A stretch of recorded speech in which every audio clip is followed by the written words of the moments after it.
மூன்றாம் காண்டம் வஞ்சிக் காண்டம். காட்சி காதை மதுரையை எரித்த நீதி அக்கினியின் பின் கண்ணகி தனித்து வனப்பாதையில் நடக்கிறார். அவரது காலடிகள் மண்ணில் பதியவில்லை. துயரம் வானில் ஒலிகிறது.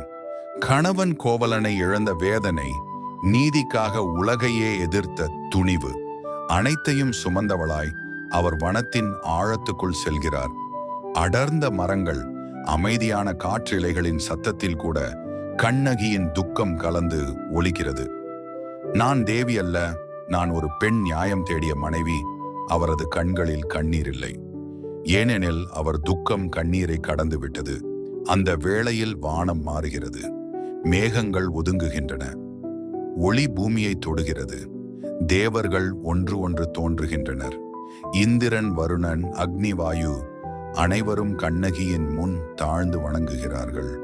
பெண்ணாய் பிறந்து தெய்வ நீதியை உலகிற்கு உணர்த்தியவளே, நீ மனித எல்லையை கடந்து விட்டாய்.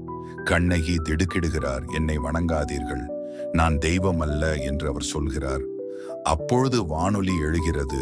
நீ செய்தது கோபம் அல்ல, அது அறம். நீ செய்தது அழிவு அல்ல, அது நீதியின் விழிப்பு. வனத்தின் மண்ணே நடுங்குகிறது. மலர்கள் தானாக மலர்கின்றன.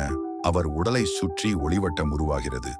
கண்ணகியின் வேதனை கருணையாக மாறுகிறது. அவர் கோபம் காப்பாற்றும் சக்தியாக மாறுகிறது. அந்த நொடியில் ஒரு பெண் ஒரு தெய்வமாக உயர்கிறார்.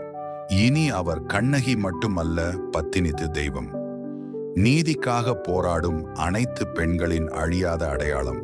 இதுவே சிலப்பதிகாரம் சொல்லும் உண்மை. அறம் எப்போதும் தெய்வத்திற்கும் மேலானது. கதை முடிகிறது. கண்ணகி தெய்வமாக வாழத் தொடங்குகிறார்.